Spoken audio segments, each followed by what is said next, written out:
Good morning, this is Heather Hoffman, and today I have a fun Copic marker technique to share with you using the new July 2019 Kit of the Month.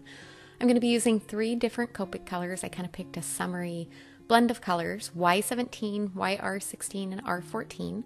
I have my image and my sentiment already pre-stamped with Copic friendly ink, and I'm using a white sheet to protect my work surface as I do this. Now, this is a little bit of a different technique. I don't know about you, but I almost never use the chisel side of my Copic markers. I often use the brush side, but I started playing with this and I thought there has to be a way to use these. And so as you can kind of see, I started over on the side and I'm just kind of starting at the image and going out with just kind of a quick flicking motion. And this is going to kind of give a loose edge to it, which kind of fits the Sunburst theme. And I'm just going around this image of the girl. I kind of started down on the side and I'll go back and fix that little missing spot there.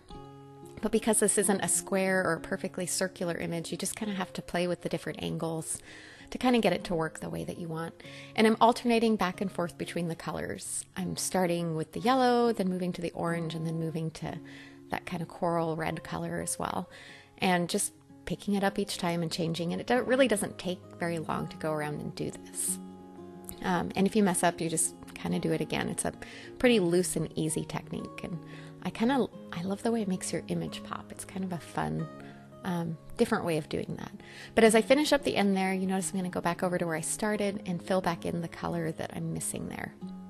Now you may notice because the chisel tip is a straight line and this image does not have straight edges, there's a couple little spots where there's a little bit of white showing and it didn't line up perfectly. So now I'm coming back in with the brush tip and just doing one color at a time, and I'm filling in those little gaps.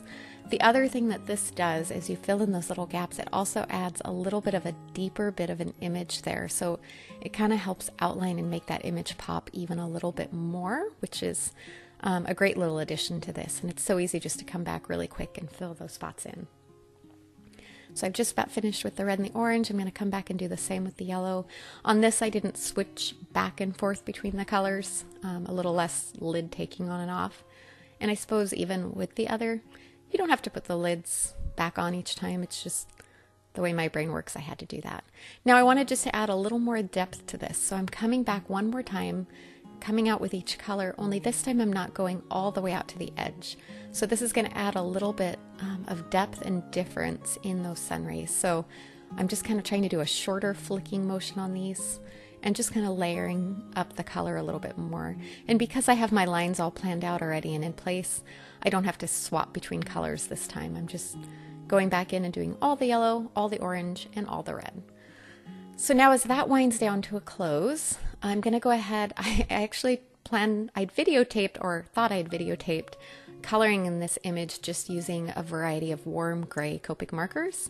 And I kind of was bummed out because apparently it didn't start recording when I thought it did, so I missed the video of that. But I'll try and do another video with showing kind of the black and white coloring like that. I just used 5 different warm gray Copic colors and just built up from light to dark, and that really helps that image pop even more on that background with the Sunburst.